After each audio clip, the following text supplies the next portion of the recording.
everybody thinks that they need to have some special equipment, facilities to do a good job. But well, you can do it some better work, but that's not correctly 100%, because you need to have just good way of thinking, good motivation, and you can do a lot of amazing things for that players without any equipment. This podcast is brought to you by Force 8 Coach, your sport, your platform. This episode is also presented in collaboration with the NSCA Germany and the NSCA Youth Development Conference 2026, taking place on June 13th to June 14th at the Sportschule Oberhaching in Munich, Germany. And for the listeners of this podcast, there is an exclusive discount code available.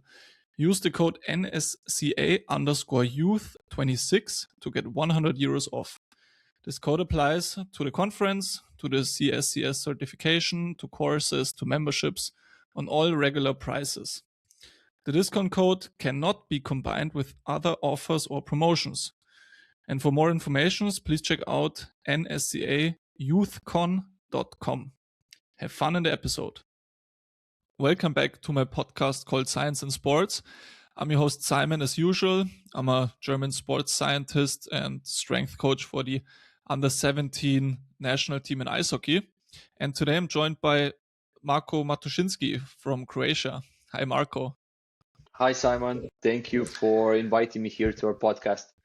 It's my pleasure, Marko. I wanted to briefly get it out of the way at the beginning. A fellow friend of ours from the NSCA, Daniela von, set us up to talk today a little bit about the upcoming NSCA Youth Conference in Munich. So I'm very happy that we can have a chat beforehand. You will be a speaker there, right? That's right. And I would like to use this opportunity to say hi to Dani and thank you for connecting us. And yeah, I will be having a talk there in June, the first day, so on Friday. I'll be talking about resistance training, youth development in football, and how we can connect those two things in a football environment. Yeah, I'm very looking forward to it. I'm living close to Munich, so I will be attending that conference. It will be held at June 13th and 14th in Munich. So I'm very happy to see you then and see your presentation as well. For anyone who is interested already, I will put a discount and a coupon code in the description of the podcast, but also during the episode, there will be a little break for anyone who wants to hear more about it. But back to you, Marko. How is the weather? How is life in Croatia?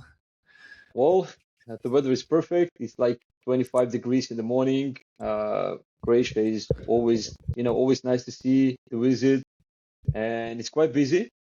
So a lot of conferences this year. I think it's like 7+. So we have this in Munich. After that, some travel to Istanbul. Then we organize also one conference in Croatia. It's also organized by myself and some colleagues regarding sports science. So yeah, it's going good. Working also on my PhD. Just started before 1 month. Oh, nice. So yeah, I need a few more hours in my day, but it's going good. It's good. That's awesome to hear. Congrats on that already. Yeah, thanks.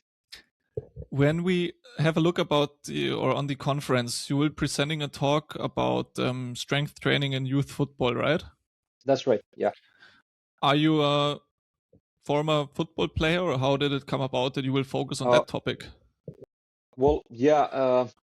If I go back, I started as a football player and I played before I started my studies. Then when I start studying, I noticed that, my football career is not going to be something special. So I decided to go in sports science and strength conditioning, department and path. And at the second year of university, I started to work, in practice with younger players, athletes. Then I started to work in football, and I spent like the last 15 years working in football. And strength was quite a topic in my studying days, and a lot of professors were talking about it, and a lot of good literature was from that topic, and I really like it. And it was my first thing to get into more details regarding that, and that's why I like it. And well, besides that, I noticed that strength in youth academies can be quite a supplement when it comes to growth, development, maturation, but also increasing power and resilience to injuries. And that a lot of things can be solved if you manage to organize it quite well.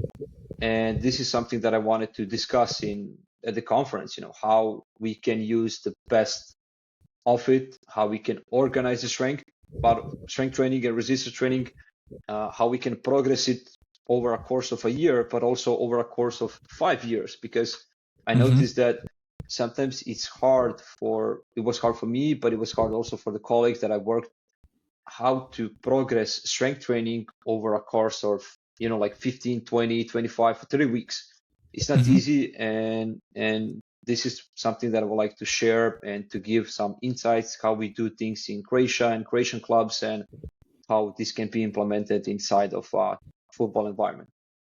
I think it's always hard to grasp the importance of a long planned, let's say, athletic development program, because it's not only, like you just described it perfectly, it's not just about the day-to-day work, it's about setting up a program, setting up a plan, which the kids in this case can follow along. And I'm from the hockey environment, but same in soccer, football, whatever, you need to have everyone on the same page to develop the kids, right? Yeah, and if you collect, and well, also regarding just resistance, I will try to also share what kind of data we can use in youth academies and how we connect that, and by simple terms. So just thinking about, let's say, something that was quite interesting for us during my stay in one club. I was a head of performance there, and we just followed the normal injuries, the mechanisms, the locations, everything, what is happening during the course of a year. And we noticed some patterns, that we have some injuries more during summer days, some injuries more during winter days. And when you check the methods that you use in that period and what changed, in that winter or summer month, we noticed that there were things that we could definitely impact on, like preparing better warm-ups, maybe increasing some resistance exercises, maybe putting some more type of contractions, or activating some muscles even more on that particular period of a year. So combining that simple information, but also with practical insights regarding strength training, can be quite beneficial, and can give you an insight what you need to change in January, what we should adapt in June. So those kind of things can be quite useful. But how is it in theory? It's always easy to set up like a huge project like this, but working in the field as well, that in the practical then the resolution to actually make it happen is quite hard. You have, especially here in Germany, in ice hockey, you have in the youth teams, you have 3 to 5 different coaches. You always have assistant coaches. You always have the parents, obviously, in a certain bit involved. Obviously, it's about their kids. How is it, you think, possible to get a multi-year development plan in place so everyone is really bought in? Because what I mean, every coach has their little philosophy, which is great. I know, that's it. But you need to have like everyone on the same page. Well, yeah, you are right, definitely on that side, and it's not easy to organize it, but you need to have, first of all, right people in that bus. You need to be all on the same page, like you said, and right people on the right positions. Like if you have a good academy director, but also someone on the side of head of performance, but also someone on the pitch, I think it's easier to organize if you 3 or 4 positions are already going into the same direction. And I think that second step definitely should be good channels of communication and explaining what you expect from those people and what you expect from each position, and what period you're also expecting that.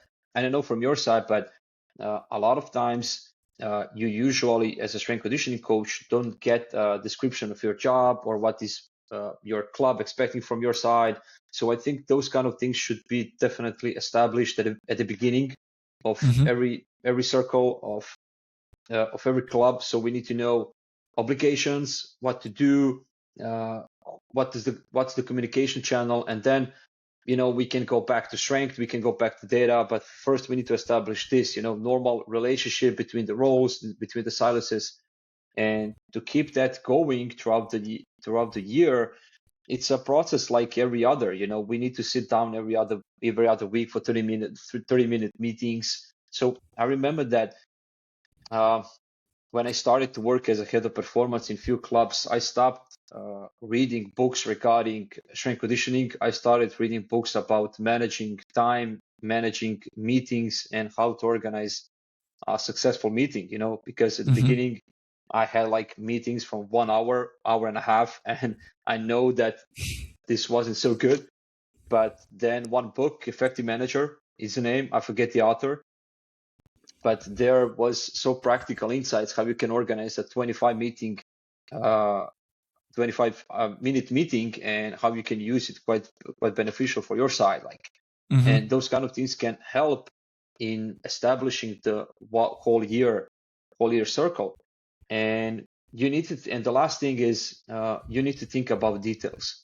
I like to say that in football academies and in football per se, we need to think also like weather prognosis guy. How they check the weather, how they set the weather for next day. They need to know all the butterflies, in as much as butterflies they can follow on the world to say like this. So we need to have as much as information as we can from that players, from that team during the whole year. And then according to that, we can establish smarter goals, smarter directions, smarter roles. So we need to think and try to predict every possible scenario that can happen. Let's say we need to predict how we will do strength training during the preseason. So we need to think how we will do it with under 14, 15, 17, and 19 guys. Then how we will progress that during the in-season. So what is happening with microcycle if we have 2 games in it? So what do we do from strength training? Are we doing strength training, or we are just doing upper body and some isometric work? So, and what's the best option to use, days around the game for the substitute players? Can we do resistance training here? Maybe something on a game day, maybe something on a day after. And how do we progress from, let's say, goblet squats to split squats? When is gonna happen that kind of progression? After 4 weeks, 5 weeks, should we start with 2 times 8 or 2 times 10, then progress until 3 times 12, and then this is the step where we can change the exercise. So all of those kind of scenarios we need to predict, we need to think about them, and then when we have the vision, how we want to do, what we want to do, how we want to progress, how we want to train, then it's easier to have it like a 1 year or 5 year solution. If you just start doing resistance training, let's say we do circuit training, the basic circuit training with 10 exercises, you do 20 seconds work, 20 seconds rest, and it's a good modality.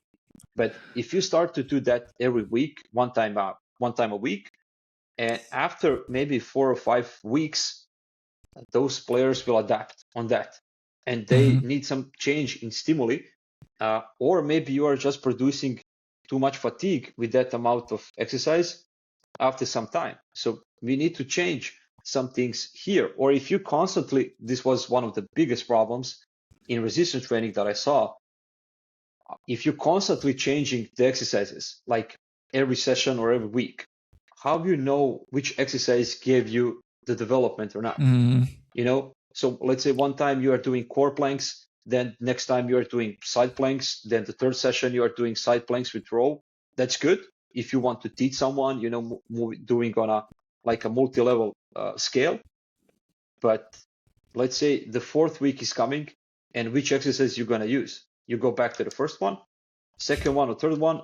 Why and how you progress in where you see yourself in 10 weeks. So these are the struggles regarding resistance training and progressions over the course of a year. What is your take on doing individualized workout plans, especially in youth, let's say soccer, youth football, or especially in whole youth sports? Do you think it should be mandatory that the coach puts in a program in place that they will follow along with, in the best case, a 2 to 4 year development program, or should it already be a little individualized, as same as in the pro teams, for example, when you have 20-year-olds and you have 40-year-olds, for example? Yeah, well, individualization can go from different directions. So let's say we can have individualization regarding chronological and chronical age, biological and chronical age. Biologically, yeah. So regarding the PHV, regarding the hormonal status of the athlete, can he tolerate loads or not? So this is the first way how we can individualize things. Second thing is we can individualize things regarding previous injuries. We know that previous injury is connected with some future injuries. So here is the way how I will individualize strength training, no matter the age of the player. The third thing is that we should individualize resistance training regarding training age concept. So it's not easy that if you have a 19-year-old guy who has zero experience in resistance training, he cannot train like other 19-year-old guys. So he needs to go back a little bit before you start overloading him with some, higher methods, maybe some contrast methods, French contrast methods, and so on. So he needs to have some basic, because they need to deserve intensities. So regarding individualization, I will go in this direction, regarding injury, previous injury, training age, and biological age. But the structure of the training, it's usually, from under 14 plus, it's quite the same. We have bilateral strength exercises. Everybody will have goblet squats, maybe some split squats, maybe some Nordics. But regarding those things that I mentioned earlier, maybe some modifications will be inside the program, and it depends on the structure of strength session. So we can start with individualization at the beginning, some injury prevention regarding injury, and then when we go to this development part, and if we have some plyometric work but also resistance work, then I can modify. And let's say if I have a tall guy who have some back pain history, I can go in a trap-bar deadlift, but I will put some bumpers behind so that he have less range of motion doing that exercise. But with someone who doesn't have that problem, I will do normal trap-bar deadlifts. But if I have the same age guy who never did trap-bar deadlifts, maybe I will do 1 or 2 sessions with a dumbbells or maybe some goblet squat, heavy goblet squat. So to teach him just the proper technique, but also maybe I will use different method inside. Like let's use maybe controlled eccentric part just to control the movement, to teach him how to do that squats and how to prepare the body for the trap bar deadlift. And in 2 weeks or 3 weeks, he will be already in trap bars doing everything like everybody else. Okay. So teach them the progressions so they are then able to fulfill all the demands of the coaches, but to teach them in a certain slow manner to prepare them for the actual main lifts that the coaches want them to do. And especially in youth, let's say if that player is in your club and you are doing resistance training, they need to be strong in exercises regarding strength. So choose your exercises where you want to be strong. Is it a floor press? Is it a hip thrust? Is it a trap bar deadlift? So be strong in that. But also there is the other concept. The other concept that I saw from Des Ryan, who will also be at the conference, and I was reading about it when I was a student, so it was a long time ago, and it's about physical education. So we need to teach them, a lot of movements that they can be regarding resistance training, so during their path when they are in your club. So we put in one of the clubs, we put like a levels of education for football players. So level 1 is that all under 12 and under 13 players need to learn counter movement jump, broad jump, box jump, TRX rows, goblet squats, hip thrust, push-ups, TRX rows, those kind of things. So they need to know to show that with a good technique and with a solid number of repetitions. Under 15 guy, he needs to know goblet squat with maybe with heavier kettlebell or dumbbell. Then with that guy, we can start working on some force velocity profiling. Then with that guy, he needs to show us solid drop jump values, solid drop jump and counter movement jumps over hurdles. Then we go with some hip thrust with the barbell. So it's an introduction to the barbell world.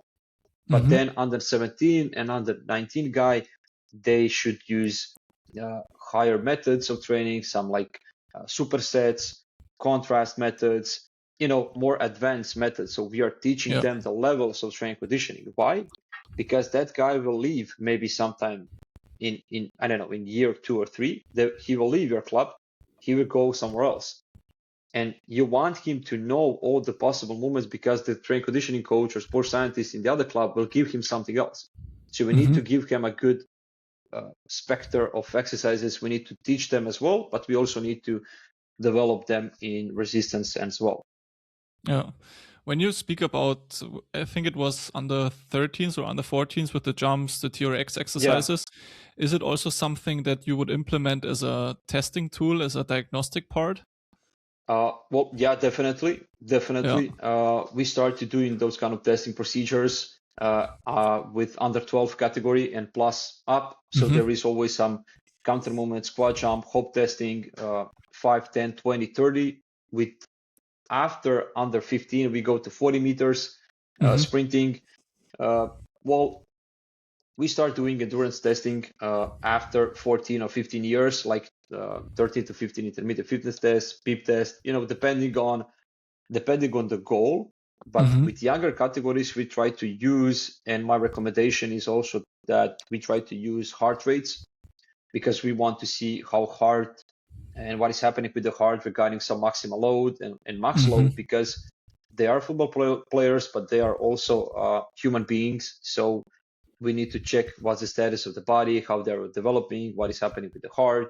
And I know few examples from our practice where we were testing Conconi test on a treadmill with the heart rate, and we noticed some patterns in the heart, and we just sent this guy to cardiologist to check even more with the details. And you can notice some things regarding the testing procedure. So it's not just to develop football players, it's also to keep them healthy, to keep them strong, to collect that information. So yeah, we do, and I like to do testing procedures a few times a year with all the categories, some more complex, with some categories less complex. So yeah, I'm always a fan of, I worked in the youth with youth teams before, and now with the pro team since 4 or 5 years. But I'm always a fan of testing, but only if you really use the data you collected and don't just put it into a drawer. I think you're already nodding. Yeah. I think that's also a big part, that you don't just test to test, that you really take the data you use and apply it to the upcoming practice weeks or months, right? Yeah, and I noticed from your question and from the statement that you also like to explain the players why we are doing those kind of testing procedures. Yes. And I talk with few players, like young ones, senior ones, players with 20 years of experience. And now as I'm teaching at Croatian Football Federation for the licensing, football licensing and fitness licensing, some my former players are coming to those football licensing. So we are now, in that kind of scenario. First of all, I was their strength conditioning coach. Now we are at the academy together.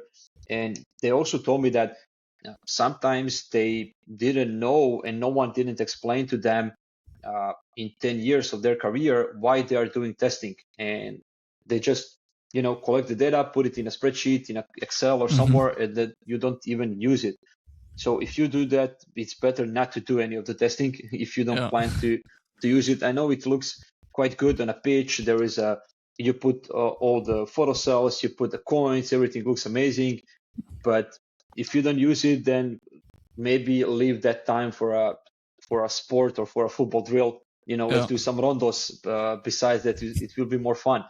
But if you are using that data and you are doing that over time, and you manage to do it on a small amounts every other week or something, and you connect that with previous injuries, with load, with, I don't know, GPS data, with wellness, then you can, in a course of a 6-month period, you can have so big and rich data set, and you can see a lot of patterns inside that are amazing, and you can change I remember one time we changed the whole periodization cycle. We put more eccentric work for some muscles because we noticed a lot of Osgood-Schlatter injuries and patellar tendon injuries, overuses, regarding the PHV, especially the players who went like 5-7 centimeters in length, in 1 year.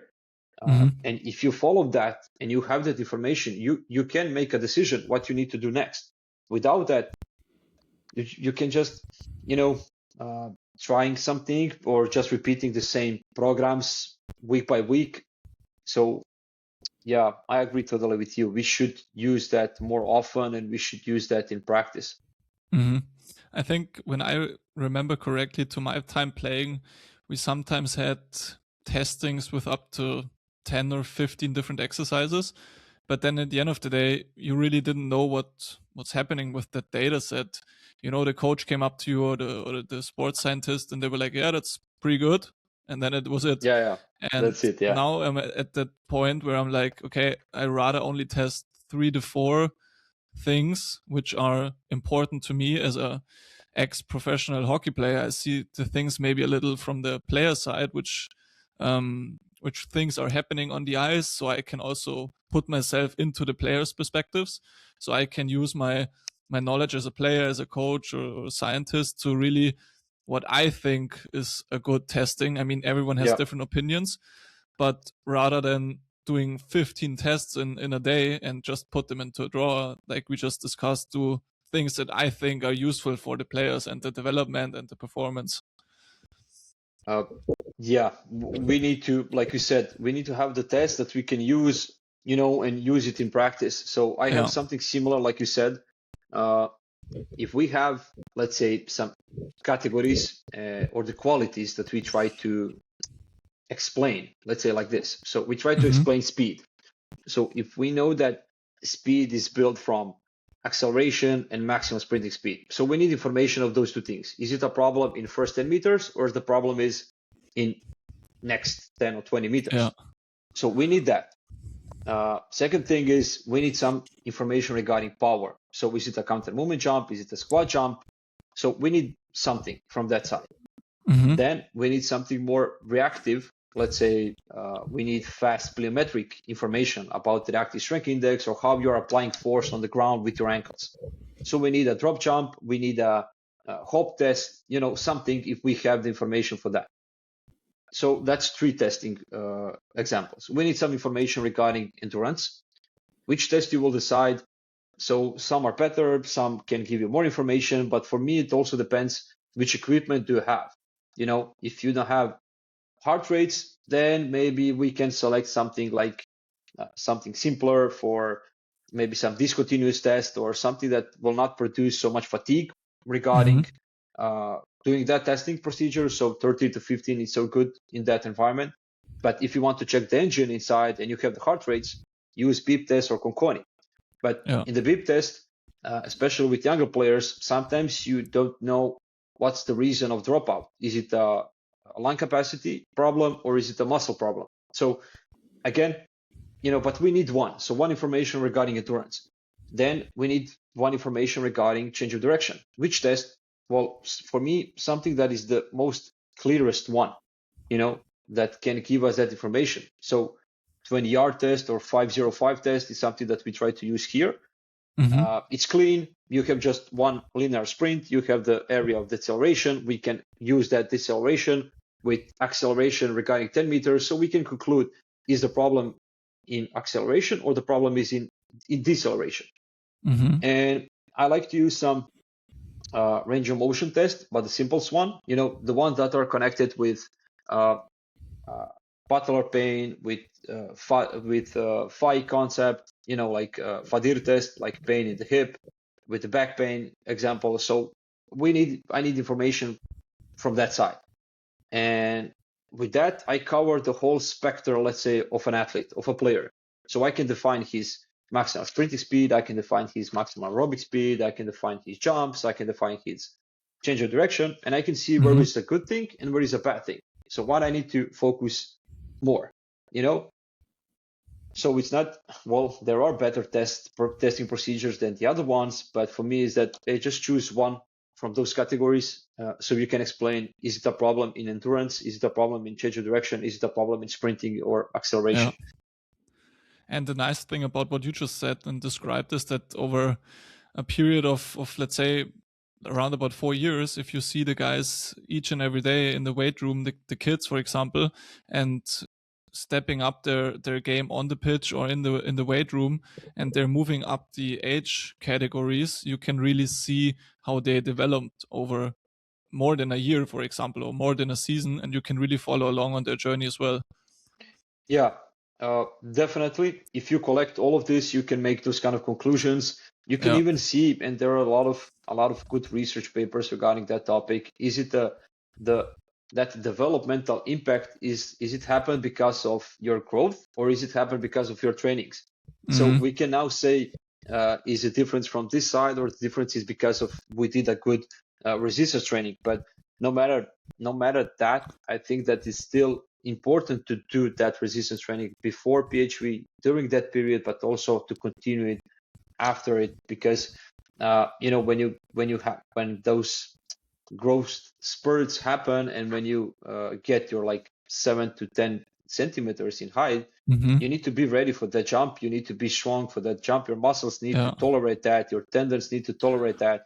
You don't want to have a lot of players who are having problems with their ankle tendons, with the patellar tendons, with the back pain, because they missed 2 times a week session of 20 minutes resistance training with a solid. So it's not so big amount of time, and we can solve those kind of things. We can solve it with small steps regarding the weekly cycle. So we can prepare better warm-ups, we can put resistance training, we can put better recoveries after session. We can think also about the periodization, what we want to do. And when we are talking about the football, it's also regarding the drills. If you're using a lot of small-sided games during the weekly period, so you have a lot of change of directions, you have a lot of accelerations, you have a lot of decelerations, you have a lot of contact, you have a lot of shoots. So this is everything that is impacting your knees, that tendons, that quads, that adductors, and those muscles need to be strong, those tendons need to be resilient, and we need to build that, so that they can tolerate those actions during sports. Yeah. Marko, I think we could, regarding testing and development, we could go on for another 2 or 3 hours, because I really love the topic, and I see the joy in your eyes when we talk about that. So I'm really, really happy to talk to you or see you again at the NSCA conference, the Youth Con in Munich, happening in June, in a couple of weeks. It was the June 13th and 14th. Yeah, that's it. And but before we want to wrap it up, I have 2 more questions for you about maybe a practical takeaway for any youth coach listening or any coach listening.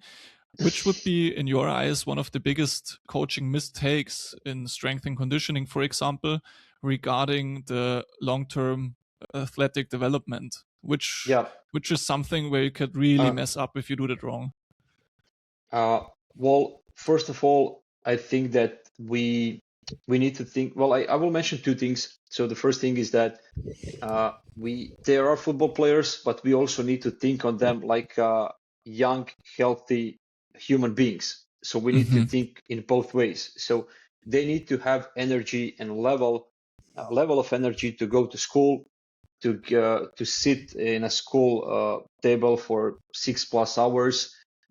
They also need to carry that bag. They need to struggle with everyday work. So we can help them in our club surroundings to deal with that. And don't forget to do some fun activities, because they are kids and they are children. So they like to play. And I see senior players who are having games every Friday before a game or 2 days before a game, and they are having fun. So if a 34-year-old guy likes to play games, you know how then the under 14, 15 guy will enjoy if you have Exactly. 1 or 2 Yeah. games per week. So don't Yeah. forget about that. They are human beings. They are young guys, young girls. This is the first thing. And second thing is that everybody thinks that they need to have some special equipment, facilities to do a good job. But well, you can do it some better work, but that's not correctly 100%, because you need to have just good way of thinking, good motivation, and you can do a lot of amazing things for that players without any equipment. You can use, let's say, eccentric type of contraction. You can think about isometric type of contraction. You can do body weight exercises. You can do exercises in pairs. You can do a broad jump stimuli. You can do a lot of things and still provoke adaptation without, any specific technical or, technical things that like sophisticated gyms, or let's say, yes, with GPSs, you definitely can see a lot of things and you can, connect it with other data sets, but also without that, you can still do an amazing job. You can still do a proper structure of the warm-ups. You can still do a proper structure of endurance training, football drills, resistance training.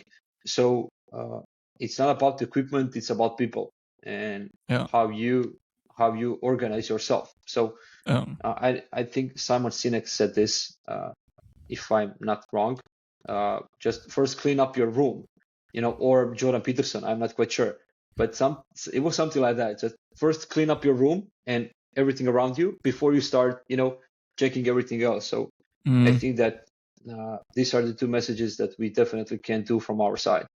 Yeah, definitely. That's a good quote too. Yeah. Marko, one last question on a lighter note.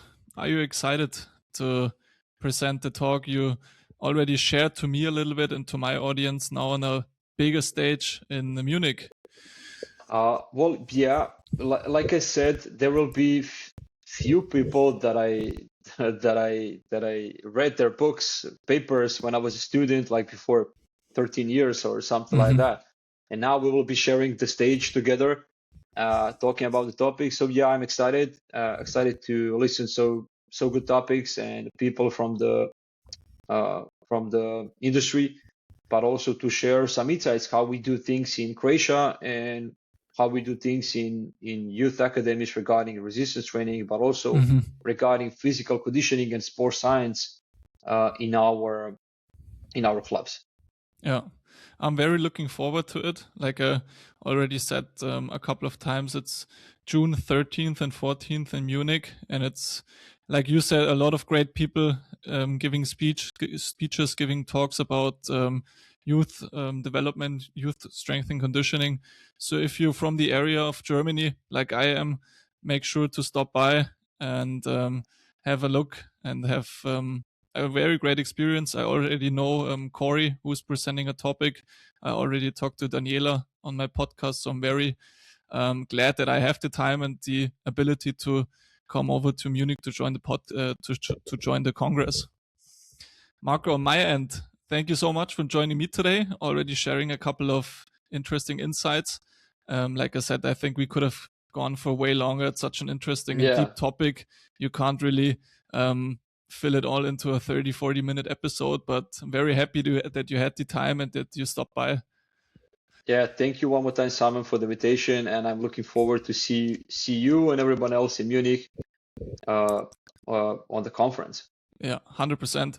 For everyone interested, I'll put a coupon code in the description of the podcast as well. Also some links to Marko, so you can take or get in touch with him as well.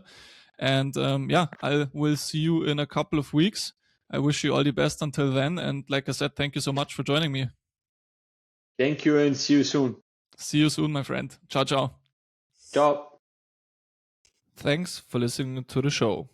If you enjoyed this episode, make sure to follow the podcast, leave a rating or comment, and share it with someone who loves sports science. And for more content, follow me on Instagram at science_in_sports_. See you in the next episode.